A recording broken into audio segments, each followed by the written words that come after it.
Hello friends, welcome to PPT वाली पढ़ाई। ये हमने पिछले वाले चैप्टर वीडियो में हमने मैटर के बारे में जाना था कि मैटर क्या होता है। इस वीडियो में हम क्लासिफिकेशन ऑफ मैटर जानेंगे, उसके फिजिकल नेचर के बारे में जानेंगे और उसके कैरेक्टरिस्टिक्स के बारे में। फिजिकल ऑफ नेचर जो है वो दो तरीके के होता है। एक तो फिजिकल क्लासिफिकेशन होता है,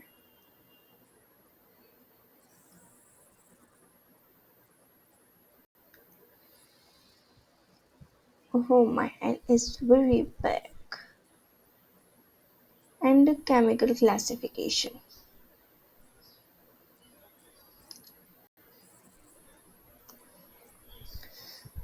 दो तरीके की क्लासिफिकेशन होता है, physical classification and chemical classification। So it is on the basis of its physical state, and chemical classification is on the basis of its chemical composition। Okay, so on the basis of its physical state ये तीन category में divided होता है। तीन states होते हैं, that is solid, liquid and gas. इसमें तीन तरीके, केमिकल कंपोजिशन में भी तीन तरीके क्लासिफिकेशन होते हैं, that is element, compound and mixture. So classification of matter is of two types: physical classification and chemical classification. Physical classification is done on the basis of its physical state, and chemical classification is done on its basis of its chemical composition. On the basis of its physical state, it is has three states: solid, liquid and gas. Chemical composition, it has element, compound and mixture. Okay, so now let's come to physical nature of matter. So what is the physical nature of matter? We will understand. What matter is made up of particles. Matter जो है वो particles से बने हुए होते हैं. So matter is made up of tiny particles. This we will understand through a experiment. ये हम experiment से समझेंगे. So we have taken a water in beaker. हम यही water इस beaker में भी डालेंगे. ये water, और इसके अंदर हम क्या करेंगे? इसके अंदर हम ऐड करेंगे salt.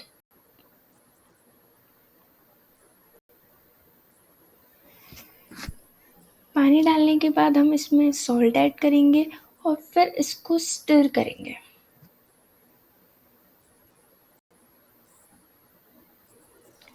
फिर इसको हिलाएंगे. फिर उसके बाद हम ये देखेंगे कि सॉल्ट जो है, ये जो वाटर के पार्टिकल्स थे, ये वाटर के पार्टिकल्स हैं, इनके बीच में सॉल्ट के पार्टिकल्स भी हो गए. मतलब इससे हमें क्या मालूम पड़ता है कि matter is made up of particles, और एक हो कि particles of matter have space between them. Okay, so हमने क्या किया? वाटर लिया, वाटर में हमने सॉल्ट को ऐड किया, फिर उसको हिलाया. फिर हिलाने के बाद जब हमने उसको अनडिस्टर्ब छोड़ा तो हम ये देखेंगे कि सॉल्ट जो है वो बीकर के बॉटम में जमा नहीं होगा, उसके नीचे जमा नहीं होगा, वो उसके पार्टिकल्स जो थे उसके स्पेसेस के बीच में आ जाएगा.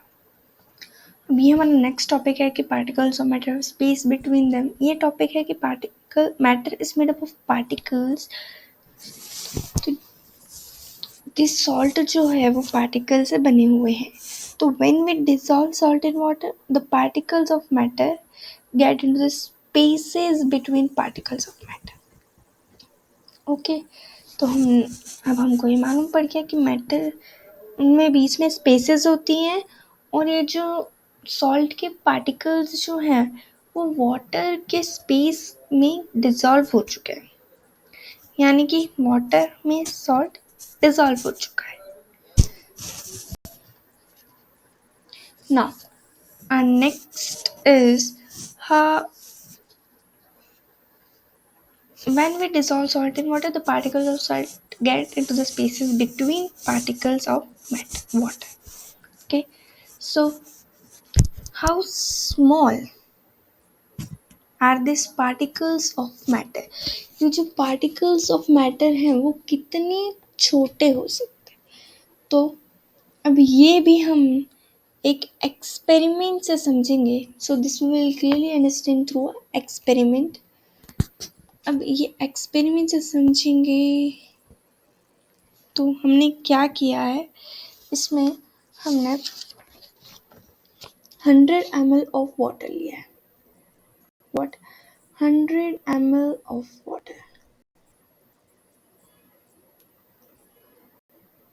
सब में हम 100 ml ऑफ वाटर नहीं भरेंगे. इसमें हमने भरा है 100 ml ऑफ वाटर. इसमें हम भरेंगे 90 ml और हम ऐसे ही सब में हम 90 ml ही भरेंगे. ओके, नाउ अब हम क्या करेंगे कि नाउ थ्रू अ स्पून हमने इसमें 10 ml ऑफ क्लियर वाटर डाला. What? 10 ml of clear water डाला ताकि ये 100 ml ऑफ वाटर बन जाए. ओके, फिर हमने क्या किया, इसमें हमने 1 और 2 या 3 क्रिस्टल्स ऑफ पोटेशियम परमैंगनेट डाला और उसको डिसॉल्व कर दिया 100 ml ऑफ वाटर में. इसमें हमने क्या डाला? Potassium permanganate. ओके, फिर हमने इसमें से 10 ml लिया और इस बीकर में डाला. 10 ml अप्रॉक्सीमेटली 10 ml डाला क्लियर सोल्यूशन में. जो हमारा 90 ml क्लियर सोल्यूशन था हमने उसमें डाला. फिर से हमने इसमें से 10 ml लिया और इसमें डाला. फिर से हमने 10 ml लिया और इसमें डाला. अब हम क्या देखेंगे कि पोटेशियम परमैंगनेट जब हमने पहले में डाला था, ओके, तो उसका कलर जो था वो बहुत डार्क था. ओके, फिर क्या हुआ, वो लाइट हुआ. ओके, फिर ये धीरे धीरे लाइट होते गया इसका कलर, फिर लाइट हुआ, फिर और लाइट हुआ. ओके, तो यानी कि हमारी लास्ट स्टेप तक ये कलर रहा. ओके, तो हमने इसे क्या एस्टिमेट किया कि how small are this particles of matter. Ever dilution through the colour becomes light, it is still visible. यानी कि हमने जो पोटेशियम परमैंगनेट इनमें हमने पोटेशियम परमैंगनेट सिर्फ पहले बीकर में डाला था. फिर हमने इनमें से किसी बीकर में हमने नहीं डाला, बस उसका 10 ml निकाल के हमने दूसरे बीकर में डाला था और फिर उसका हमने कलर नोटिस किया तो वो भी कलर था, ये बीकर भी कलर था और ये बीकर भी कलर. हमने पोटेशियम परमैंगनेट और किसी में नहीं डाले, हमने उसको वाटर जो था जिसमें हमारा पोटेशियम परमैंगनेट के 2 या 3 क्रिस्टल्स डाले थे, उसका पानी हमने दूसरी क्लियर सोल्यूशन ऑफ वाटर में डाला और उसको डिसॉल्व करा. ऐसा हमने 5 to 8 टाइम्स करना है. इसमें मैंने 5 टाइम्स किया है. तो अभी तक स्टिल वाटर जो है वो कलर्ड है. This experiment shows that just few crystals of potassium permanganate can color a large volume of water, about 1000 liters. Experiment ये शो करता है कि कुछ क्रिस्टल्स ऑफ पोटेशियम परमैंगनेट यानी कि पोटेशियम परमैंगनेट को इस KMnO4 से भी जाना जाता है और ये पोटेशियम परमैंगनेट के कुछ crystals he large volume of water को कलर कर सकती है about 1000 liters. Now the same activity आप 2 ml ऑफ डेटॉल से भी कर सकते हैं, पोटेशियम और परमैंगनेट से ना करके हम उसको डिटेक्ट कर सकते हैं स्मेल से और रिपीटेड डाइल्यूशन ही करेंगे. So we can conclude that there must be millions of tiny particles in just one crystal of potassium permanganate which keep on dividing themselves into smaller and smaller particles. से ये conclude होता है कि millions of tiny particles होते हैं सिर्फ एक crystals में. यानी कि let's suppose this is a crystal, तो इसके अंदर थाउजेंड्स मिलियंस ऑफ पार्टिकल्स रहेंगे सिर्फ एक पोटेशियम परमैंगनेट में. ओके, तो ये अपने आप को डिवाइड करते रहता है स्मॉलर और स्मॉलर पार्टिकल्स से. सो now the particles of matter are very small, they are small beyond our imagination.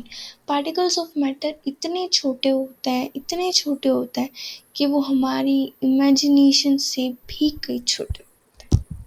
Okay, so now let's come to our next topic, that is characteristics of particles of matter. Now particles of matter have space between them. Particles of matter में spaces होती हैं उनके बीच में.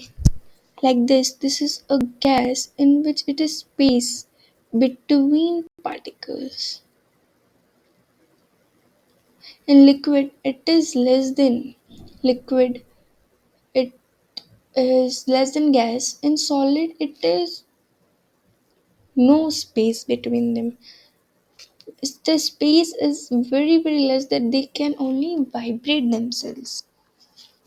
Now the part, अभी ये कैसे हम जान सकते हैं? तो particles of matter have space between them, ये हमने कैसे जाना था? हमने जो एक्सपेरिमेंट किया था सॉल्ट एंड वाटर और पोटेशियम परमैंगनेट से हमने ये जाना था कि उनमें स्पेस होती है. अब मैं आपको एक्सपेरिमेंट बता देती हूँ.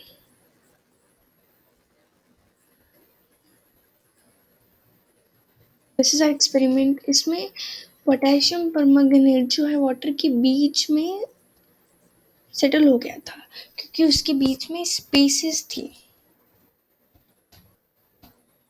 और इसमें भी सॉल्ट जो था वो वाटर में डिज़ोल्व हो गया था. क्यों? क्योंकि वाटर के पार्टिकल्स जो होते हैं, लिक्विड के पार्टिकल्स, वो दूर होते हैं as suppose to gas. Solid में बहुत धीरे होते हैं सब. अगर हम सॉलिड में स्पेसेस कहेंगे, अगर इंक डालेंगे तो वो नहीं होगा. It will take many hours or days. In liquid, it will be very fast. Okay, so gas में फ्लूइडिटी होती नहीं है, हाईएस्ट फ्लूइडिटी होती है गैस में. लिक्विड में फ्लूइडिटी होती है और सॉलिड में कोई फ्लूइडिटी नहीं होती है. ओके, सॉलिड में क्या होता है कि ये वाइब्रेट ही कर सकते हैं उनकी मेन पोजीशन में. लिक्विड में उनके पास फ्रीडम ऑफ मोशन होता है तो वाइब्रेशनल, रोटेशनल और ट्रांसलेशन मोशन शो कर सकते हैं. और गैस में तो मैक्सिमम फ्रीडम ऑफ मोशन रहती है. Okay, so interparticle force of attraction अभी हम पढ़ेंगे तब हम जानेंगे.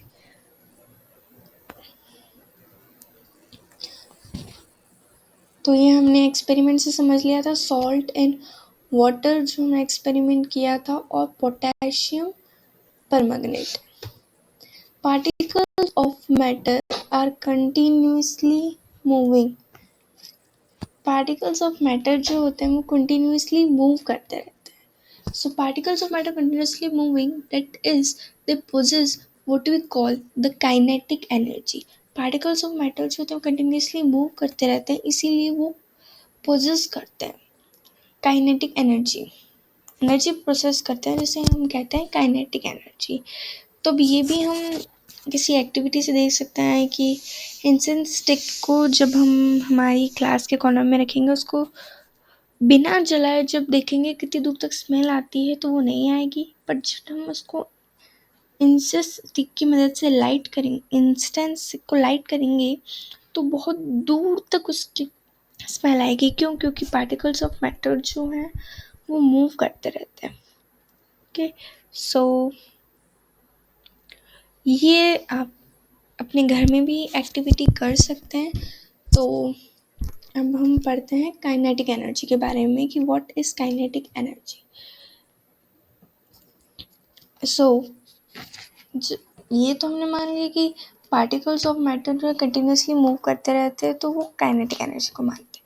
तो as the temperature rises particles move faster, so we can see that increase in temperature the kinetic energy of the particles also increases. तो जब टेम्परेचर बढ़ता है पार्टिकल्स ज़्यादा तेज़ मूव करने लग जाते हैं. तो वो इन तो टेम्परेचर के बढ़ने से काइनेटिक एनर्जी जो है पार्टिकल्स में वो भी इंक्रीज होती है. सो अगर हम ये बोलें कि व्हाट इज काइनेटिक एनर्जी, तो the kinetic energy is the increase in movement of particles due to the increase in temperature. So the particles also increases and cause kinetic energy. Now what is diffusion? The intermixing of particles of two different types of matter on their own is known as diffusion. जब दो particles different types of matter जो रहते हैं वो अपने आप से ही diffuse होके एक हो जाते हैं, उसे कहते हैं डिफ्यूजन. और डिफ्यूजन जो है वो ज़्यादा बढ़ जाता है, फास्टर हो जाता है हीटिंग में. क्यों होता है ये? क्योंकि because on heating the kinetic energy increases, particles of matter move faster and have chances of diffusion. यानी कि जब पार्टिकल्स ऑफ मैटर ज़्यादा तेज़ी से मूव करेंगे तो उनके बीच में जो स्पेस होंगी वो कम हो सकती है, और जब वो एक दूसरे से टकराएंगे तो वो डिफ्यूजन कॉज होगा. तो डिफ्यूजन उस समय बढ़ जाएगा जब हीटिंग होगी. Particles of matter attract each other. Particles of matter जो हैं वो एक दूसरे को अट्रैक्ट करते हैं. So particles of matter have force acting between them. This force keeps the particles together. The strength of this force of attraction varies from the kind of matter to another. अब particles of matter के बीच में बहुत force होता है, यानी कि solid में force of attraction जो है वो बहुत ज़्यादा होता है because they don't have space between them. This is for solid, so they have very much force of attraction between them. In liquid, the particles are far from each other, so the force of attraction इनमें जो है वो less रहेगा. किसमें? Liquid में. और gas में तो there is no force of attraction, क्योंकि ये जो है एक दूसरे से बहुत दूर होते हैं और एक दूसरे से हमेशा भागने की कोशिश करते हैं, एक दूसरे से दूर होने की कोशिश करते हैं. तो अब हम कुछ देखें तो लिक्विड में काइनेटिक एनर्जी जो होती है सॉलिड से ज़्यादा होती है, और सॉलिड में जो काइनेटिक एनर्जी होती है मिनिमम एनर्जी होती है, और लिक्विड में सॉलिड से ज़्यादा होती है, और गैस में सबसे हाईएस्ट एनर्जी होती है काइनेटिक एनर्जी, क्योंकि वो दूर दूर होते हैं तो उनमें मूव करने ज़्यादा आसान रहता है. सॉलिड में डेंसिटी हाई डेंसिटी होती है, लिक्विड में लो, सॉलिड से कम होती है बट गैस से ज़्यादा होती है. गैस में डेंसिटी बहुत कम होती है, so inter particle force of attraction जो सॉलिड में स्ट्रॉन्गेस्ट होता है, लिक्विड में less than solid but more than gas, और गैस में वीकेस्ट फोर्स ऑफ अट्रैक्शन होता है क्योंकि ये एक दूसरे से बहुत दूर रहते हैं. Okay, so thank you for watching my video.